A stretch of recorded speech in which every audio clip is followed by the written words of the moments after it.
Welcome to Academia EduConsult, a subsidiary of academia.com.ng, a one-stop portal that teaches you everything you need to know about the English language. In this video, we are going to be looking at the modal auxiliary verbs. We're going to look at the uses of the modal auxiliary verbs in all their forms. We'll look at may, might, shall, should, will, would, must, ought to, used to, dare, and need to. We're going to look at the uses of all these listed modal auxiliary verbs. Let's begin with may and see its uses. The first thing that may can be used to express is permission. And when you use may in this context to express permission, it means you are asking to be allowed to do something, and it is usually more formal than can. For example, you may stay here till tomorrow if you wish. You may eat whatever you like. Now, this form of permission is different from the form of permission that can is used for, because this is more formal. In addition, may is also used to express possibility.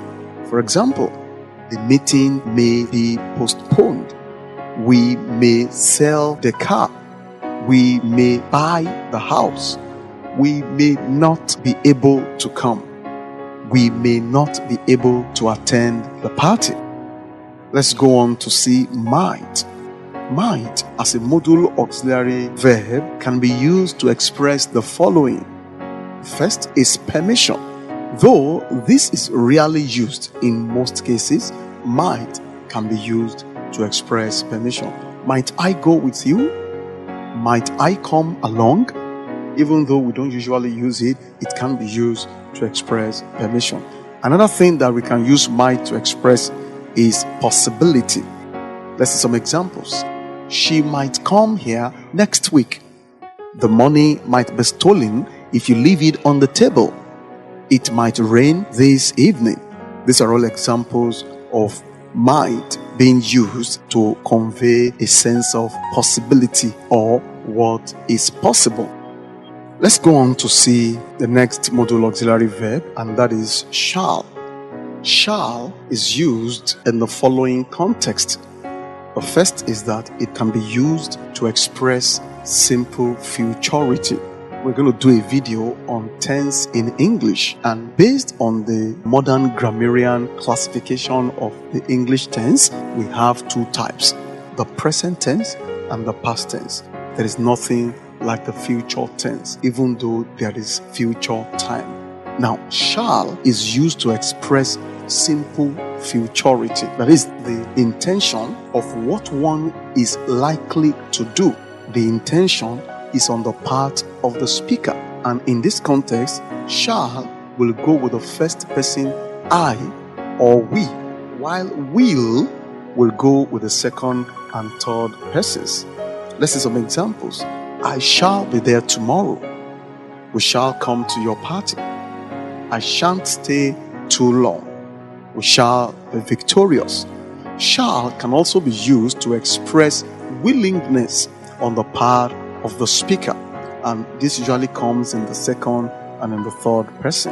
For example, you shall have the book. He shall do exactly as he wishes. Now, we have used shall here in the restricted use. Now, let's go to look at the next thing that shall is used for, and that is insistence. You shall wash the plates. Now, the speaker here is insisting that the listener has an obligation to wash the plate. So the speaker is insisting you shall wash the plates. Another example, you shall not go there even if it becomes dark. Now, this is insistence on the part of the speaker. Also, shall is copiously used in legal injunctions. For example, the tenants shall take good care of the complex. You shall not sublet the room. When you look at legal documents, you see shall coming up repeatedly, especially when it comes to drawing up an agreement. And like somebody said, shall is the strongest word of insistence in English. And I think lawyers or those in the legal profession understand this, and they make use of shall to convey legal injunction. Like we have in those examples, the tenants shall take good care of the complex. You shall not sublet the room. Let's look at should. Should is used for the following. Number one, expression of obligation and logical necessity. This is what someone is obliged to do and what is a necessity logically. In this context, should here connotes ought to. Let's see some examples. The students should have eaten by now. The children ought to be sleeping by now. We should obey the constitution of the country. Now, when you look at these sentences, you can substitute should with ought to. For instance, we can say the students ought to have eaten by now. And the third example, we ought to obey the constitution of the country. So in this regard, should connotes ought to.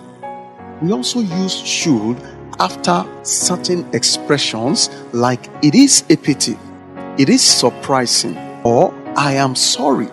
Let's see some examples. It is a pity that you should experience such disappointment. I am sorry that this should have happened to you. It is surprising that it should leave so soon. So we also use should after these expressions. That is, it's a pity, it's surprising, and I am sorry.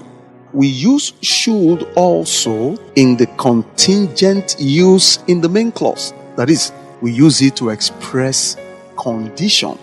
In this context, should would connote would. Let's see some examples. He would love to go abroad if he had the money. His going abroad is contingent on his having access to money. So, for example, you can say he should go abroad if he had the money. Remember, we said that should in this context connotes would. Let's see further examples. I should inform you if the man comes. I should travel if my father permits me. Now, all these are contingent cases or contingent use of should in the main clause. That is, what will happen depends on some other factors. Let's go on to look at will as another modal auxiliary verb that we have in English. Will is used to express the following. Number one, willingness. Here, we use this in a polite request with or without the addition of please. For example, she will train you if you ask her. Will you have another plate of food? Will you come with me? This is talking about willingness, and it is with the addition or without the addition of please. We also use will to express intention. Let's see some examples. We won't come to your house. I will go to the party tonight. When you look at this, the use of will in the sentences are based on the intention of the speaker. That's why you have, we won't come to your house tonight, or I will go to the party. It's showing intention. Will is also used to show specific prediction. Will is also used to show specific prediction. For example, the match will be over by now. That's a prediction. The soldiers will be here soon. Let's go on to see some other uses of will as a modal auxiliary verb. We use it for timeless prediction. This is a prediction that holds for all time. It is not negotiable. It is unequivocal. It stands for all time. For instance, oil will float on water.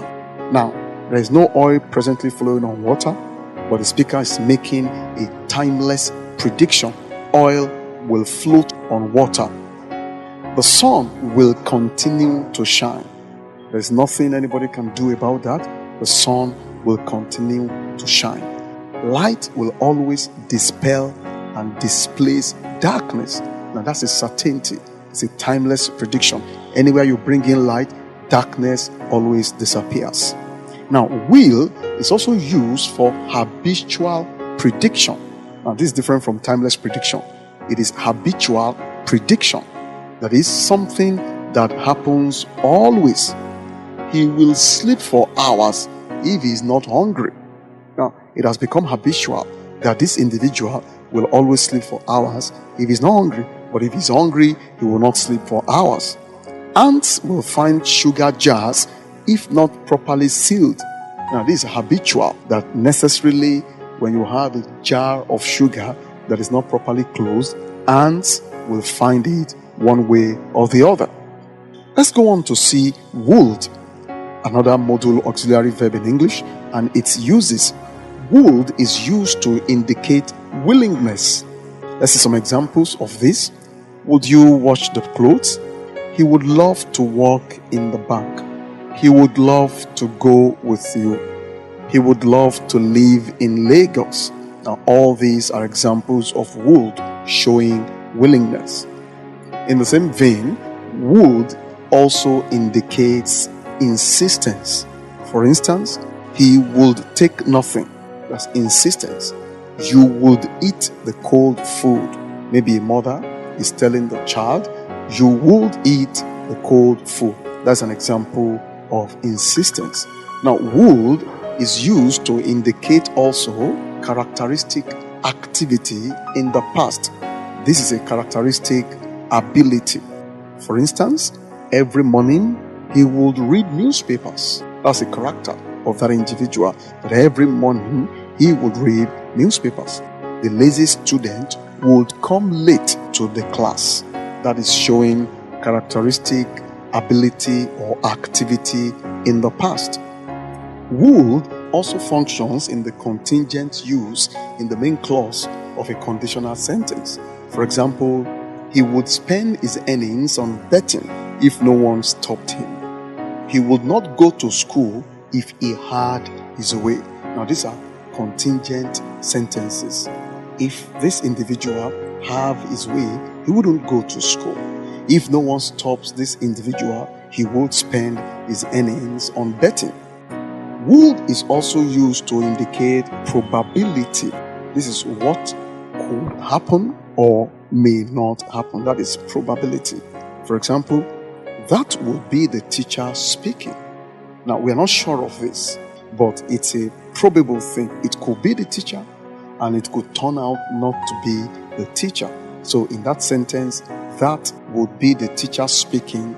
There is a tinge of probability. Thank you for watching this video. Please do like, share, and subscribe to our video. See you soon.